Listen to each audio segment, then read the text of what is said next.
Good morning all of you. सुप्रभात प्यारे बच्चों। एसएसटी की किताब निकालिए पेज नंबर 11 पे, पेज नंबर 11 एसएसटी के बुक में। सबसे पहले चैप्टर 6 हम लोग पढ़ रहे हैं, वेदर एंड क्लाइमेट। ठीक है, तो कल हम लोगों ने पढ़ा था, कल हम लोग पढ़ रहे थे प्रेशर बेल्ट्स के बारे में। सबसे पहले एक एक करके आप लोग अपना अपना अटेंडेंस बना लीजिए, ठीक है, और पेन पेंसिल बुक्स वगैरह लेकर के तैयार रहिए। Page number 51।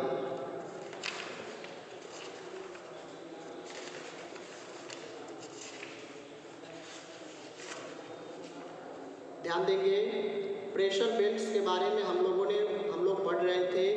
इसमें पहला हम लोगों ने पढ़ा था इक्वेटोरियल लो प्रेशर बेल्ट, उसके बाद दूसरा था सब ट्रॉपिकल हाई प्रेशर बेल्ट। यहाँ एक तस्वीर दी गई है, आप इसे देख सकते हैं, ठीक है। नॉर्थ पोल और साउथ पोल दोनों जगह जो है प्रेशर ज़्यादा है, हाई प्रेशर रहेगा नॉर्थ पोल पर भी, और साउथ पोल के तरफ बढ़ेगा तब भी जाकर के हाई प्रेशर रहेगा। यहाँ आप इक्वेटर पर देखेंगे प्रेशर इज़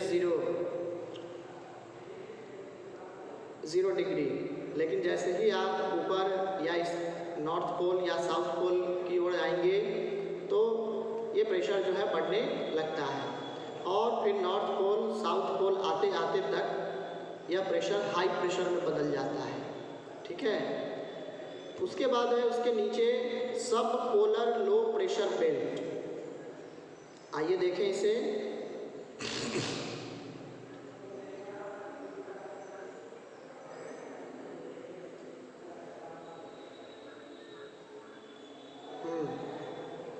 तो इसमें पहला हम लोगों ने पढ़ लिया था इक्वेटोरियल लो प्रेशर बेल्ट, यानी कि इक्वेटर के पास जो होगा। दूसरा है सब ट्रॉपिकल हाई प्रेशर बेल्ट जो ब्लू कलर में है, ठीक है, इसको देखिए। उसके बाद तीसरा है sub polar low pressure belt, यानी ग्रीन वाला। In both northern and southern hemispheres cold air from the polar regions and the comparatively warm air from the horse latitudes meet near the 60 degree latitudes. यानी कि northern hemisphere और southern hemisphere, उत्तरी और दक्षिणी दोनों गोलार्ध में क्या होता है कि पोलर रीजन्स से, ठीक है, पोलर रीजन्स की तरफ से जो है हवाएं, ठंडी हवा आती है, and the comparatively warm air from the horse latitudes meet near the 60 degree latitudes. और जो गर्म हवा होती है होर्स लैटिट्यूड पे, वो क्या करती है, दोनों आपस में मिल जाती है। The warm air rises, creating a strong upward current, and the cold polar air gets pulled up by this current.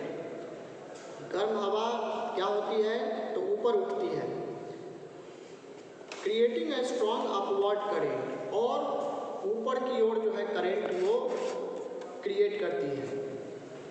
And the cold polar air gets pulled up by this current, और जो ठंडी polar air जो होती है वो क्या करती है, तो इस करंट के द्वारा खींची चली आती है। This creates belts of low pressure in both these regions, और इसी वजह से दोनों रीजन्स में, यानी कि सदर्न हेमिस्फेयर और नॉर्दर्न हेमिस्फेयर, दोनों रीजन में क्या होता है, लो प्रेशर बनने लगता है। ठीक है, उसके बाद है पोलर हाई प्रेशर बेल्ट, जहां पर हाई प्रेशर होगा सबसे ज़्यादा। In the polar regions the air is extremely cold throughout the year and the atmospheric pressure is always high. Polar region में क्या होता है, तो वहाँ जो हवा बहती है वो काफ़ी ठंडी होती है, चिलचिलाने वाली ठंडी, कपकपाने वाली ठंडी, and the atmospheric pressure is always high, और पूरे साल, ठीक है, पूरे साल भर जो है एटमॉस्फेरिक प्रेशर सबसे ज़्यादा रहता है, हाई ही रहता है। The above pressure belts are however not permanent in nature. ऊपर वाले जो प्रेशर बेल्ट्स देख रहे हैं ये नेचर में परमानेंट नहीं होते हैं. They keep shifting north and south with the movement of the sun. सूरज जब मूव करता है, ठीक है, तो उसी के मूवमेंट के कारण ये शिफ्ट होते रहता है.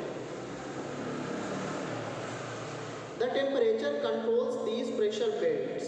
टेम्परेचर इन प्रेशर बेल्ट्स को क्या करता है, कंट्रोल करता है. As the sun moves from one tropic to another, the pressure belts also do the same. जैसा कि सन जो है वन ट्रॉपिक से दूसरे ट्रॉपिक की ओर बढ़ता है, सूरज, the pressure belts also do the same. तो प्रेशर बेल्ट्स भी उसके साथ साथ मूव करता है एक ट्रॉपिक से दूसरे ट्रॉपिक की ओर. This phenomenon is known as shifting of the pressure belts. इसी प्रेशर बेल्ट्स को प्रेशर बेल्ट का शिफ्ट होना कहा जाता है. उसके बाद है विंड्स. विंड्स मतलब हवाएं. When hot air rises and creates a low pressure area, cold air from a nearby high pressure area moves towards this low pressure area. कहता है when hot air rises and creates a low pressure area, जब गर्म हवा ऊपर की ओर उठती है और एक लो प्रेशर एरिया का निर्माण करती है. Cold air from a near by high pressure area, तो आसपास में जो हाई प्रेशर एरिया होता है वहाँ से आने वाली ठंडी हवाएं moves towards this low pressure area, वो लो प्रेशर एरिया की तरफ मूव करता है. This horizontal movement of air is called wind. इसी हॉरिजॉन्टल एयर के इसी हॉरिजॉन्टल मूवमेंट को विंड कहते हैं, हवा कहते हैं. A wind is named after the direction from where it is blowing. Example, westerly winds are the winds that blow from the west. ठीक है, विंड को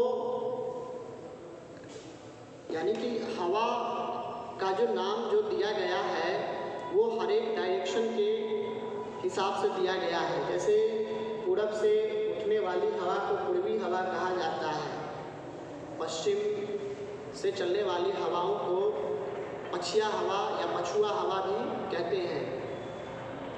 westerly winds are the winds that blow from the waste.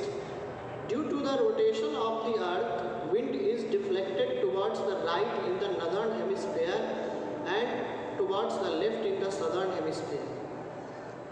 ठीक है, यानी कि पृथ्वी के rotation के कारण, ठीक है, पृथ्वी के रोटेशन के कारण विंड क्या करता है, तो विंड भी डिफ्लेक्ट हो जाता है नॉर्दर्न हेमिस्फीयर में राइट की तरफ और सदर्न हेमिस्फीयर में लेफ्ट की तरफ. Any change in the atmospheric pressure changes the speed and strength of the wind. अगर एटमॉस्फेरिक प्रेशर में कोई बदलाव आ रहा है, चेंजिंग आ रहा है, तो इससे हवा की गति और स्ट्रेंथ में भी बदलाव आ सकता है. मेजरिंग विंड्स, अब है हवा को मापना.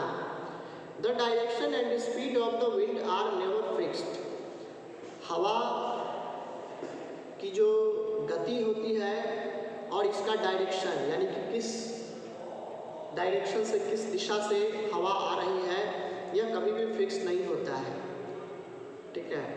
अ wind vane is used to find the direction of the wind. ठीक है, यानी कि हवा किस दिशा से उठी है इस बात का पता लगाने के लिए एक इंस्ट्रूमेंट है जिसका नाम है wind vane. The speed of wind is measured with an anemometer.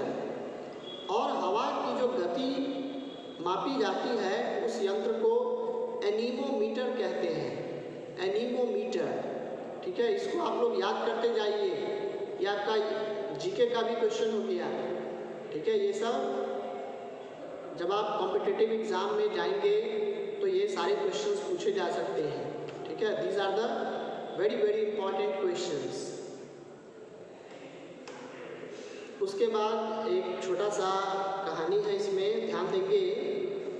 एक हवा के बारे में यहाँ बताया गया है। एक छोटा बच्चा है, वो कहता है, दीदी why is the umbrella flying away? अरे देखो तो छाता क्यों उड़ गया यहाँ से। I can't even walk properly, मैं यहाँ तक कि ठीक से चल भी नहीं पा रहा हूँ। तो ये बच्चा कहता है, ये लड़की कहती है, Aadi the wind is so strong that it is making it difficult for you to walk. Aditya, हवा इतनी तेज गति से चल रही है कि तुम्हें चलने में कठिनाई हो रही है। दीदी, how can we know if the wind is strong और लाइट? इस बात का हम कैसे पता लगा सकते हैं कि हवा स्ट्रॉन्ग है या लाइट है, हल्की है? आदि, इन 1805 a British naval officer Sir Francis Beaufort created a 13-level scale to show the wind strength. ये लड़की प्रकृति कहती है कि आदित्य 1805 ईस्वी में ब्रिटिश के एक नावल ऑफिसर थे जिनका नाम था सर फ्रांसिस बियोफोर्ट। इन्होंने हवा की गति को मापने के लिए एक यंत्र का उपयोग किया था, एक स्केल तैयार किया था। दिस स्केल रेंजेस फ्रॉम काम कंडीशंस टू अ हरिकेन। यह स्केल जो है, जब हवा शांत होती है उस समय से लेकर के जब हरिकेन यानी जब बवंडर जब उठता है वहाँ तक दिया गया है। आइए देखें इस स्केल को। Less than 1 kilometre per our, अगर हवा की गति 1 किलोमीटर पर आवर यानी कि 1 घंटे में 1 किलोमीटर से भी कम है, तो आपको ऐसा महसूस हो सकता है कि पैरों की पत्तियां नहीं हिल रही हैं। ठीक है, अभी आप देख सकते हैं कि 1 किलोमीटर से भी कम है इसका स्पीड, अभी हवा की स्पीड। उसके बाद है दूसरा scale, light air 1 to 5 kilometre per our.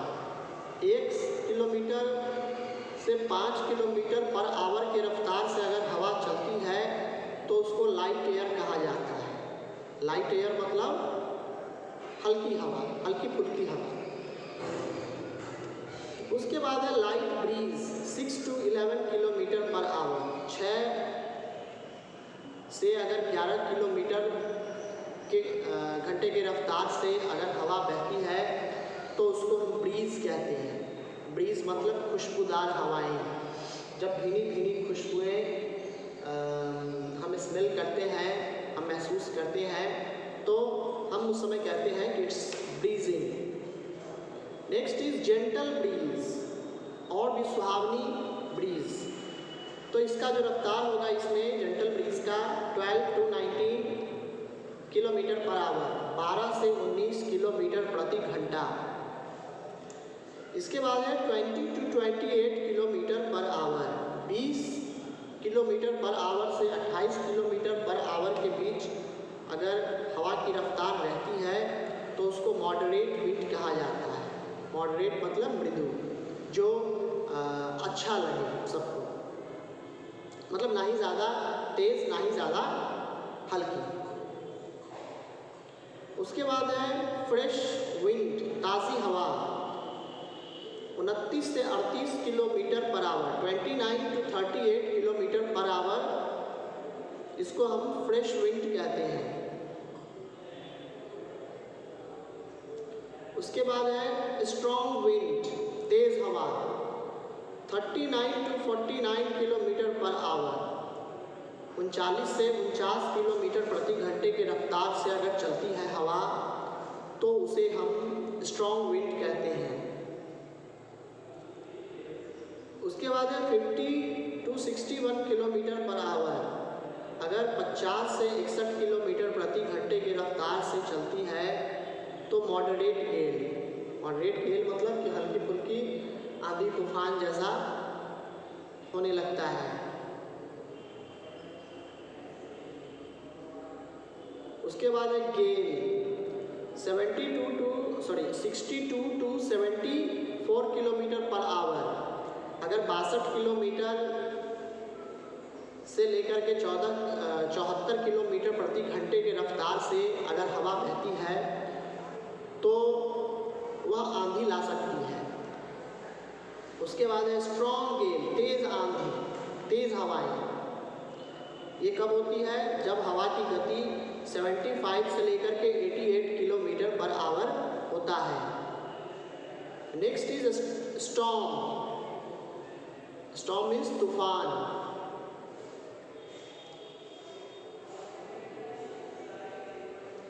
89 to 102 kilometre per our. अगर 89 किलोमीटर से लेकर के 102 किलोमीटर पर घंटे के प्रति घंटे की रफ्तार से अगर हवा बहती है तो वो आंधी तूफान का समय हो सकता है। Next is violent storm.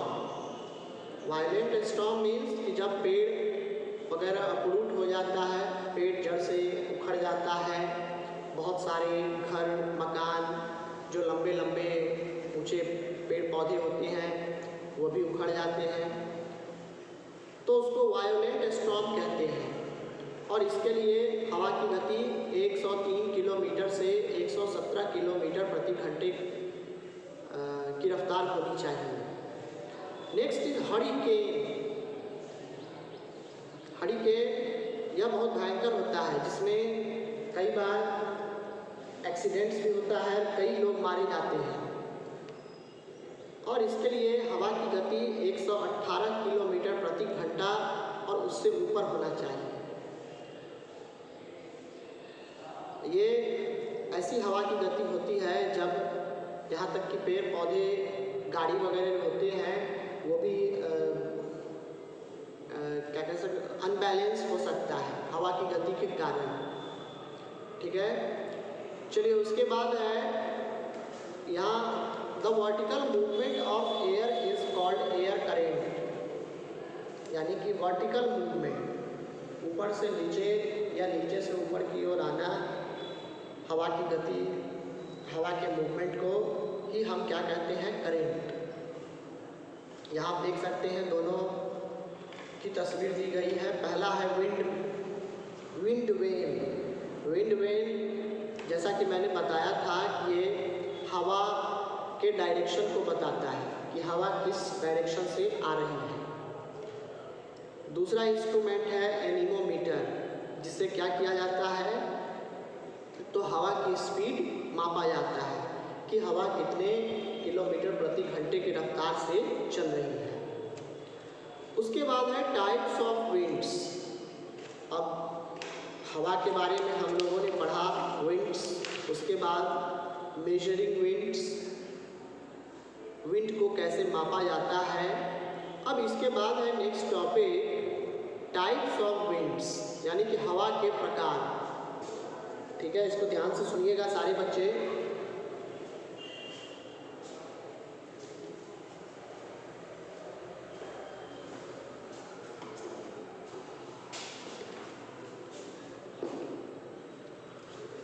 हाँ, तो आइए टाइप्स ऑफ विंड्स पढ़ते हैं। Winds can be broadly classified into 3 major types. हवा को मुख्यतः 3 भागों में, 3 कैटेगरीज में बांटा जा सकता है। पहला है प्लैनेटरी विंड्स, दूसरा periodic winds and the last one is local winds. ठीक है, तो आइए देखते हैं कि ये हवाएं कैसी होती है और ये इसमें क्या होता है। पहला है प्लैनेटरी विंड्स।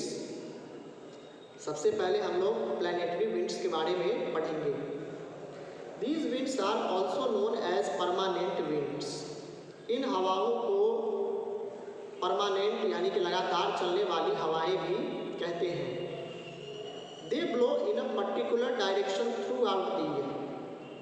पूरे साल भर यह एक ही डायरेक्शन में बहती रहती है, जैसे अपने यहाँ होता है। They originate due to the presence of high and low pressure belts on the surface of the earth. जब पृथ्वी के सतह पर लो प्रेशर या हाई प्रेशर बनता है, तब जाकर के यह हवा जो है बनती है। They are of 3 types. Planetary winds के 3 प्रकार होते हैं। सबसे पहला है ट्रेड विंड्स। अब आइए देखें ट्रेड विंड्स किन्हें कहा जाता है। These winds move from the sub tropical high pressure areas to the low pressure areas on the equator. ये हवाएं ऐसी हवाएं होती है जो कि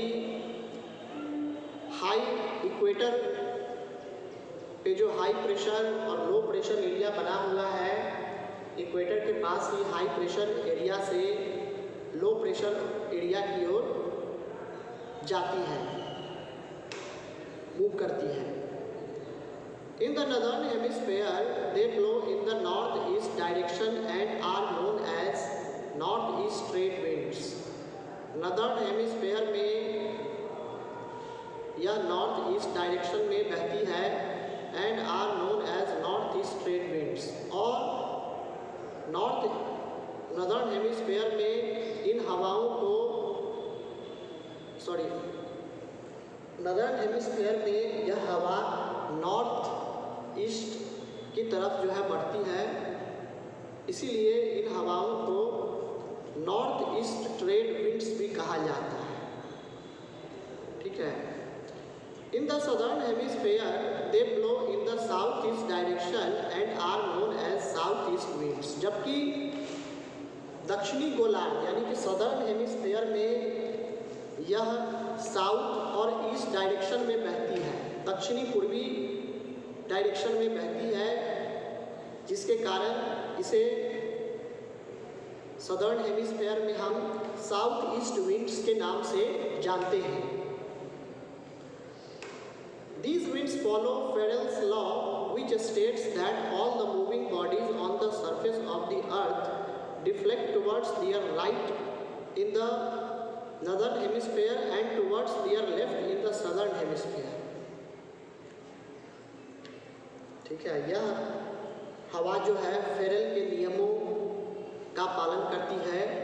और फेरेल का लॉ क्या है? तो फेरेल ने जो लॉ दिया था उसमें क्या था कि अर्थ पर पड़ने वाली, ठीक है, जितने भी मूविंग बॉडीज जो है इस पृथ्वी पर, वो क्या करता है, नदर्न हेमिस्फीयर में ये दाहिनी तरफ जो है मूव करता है और सदर्न हेमिस्फीयर में ये बाएं तरफ मूव करता है। इसे ही फेरेल्स लॉ कहा जाता है। These winds are constant in their track and hence they are called trade winds from the Latin trado meaning constant direction। ये हवाएं लगातार अपने रास्ते में बहती रहती है और इसे ट्रेड विंड्स कहते हैं, यानी व्यापारी हवाएं कहते हैं, क्योंकि इसकी उत्पत्ति जो है लैटिन वर्ड से हुई है।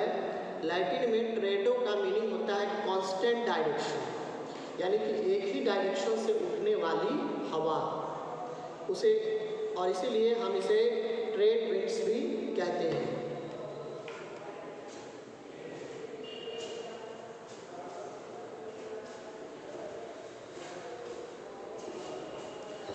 तो बच्चों आज के लिए इतना ही, फिर हम लोग आगे नेक्स्ट क्लास में पढ़ेंगे।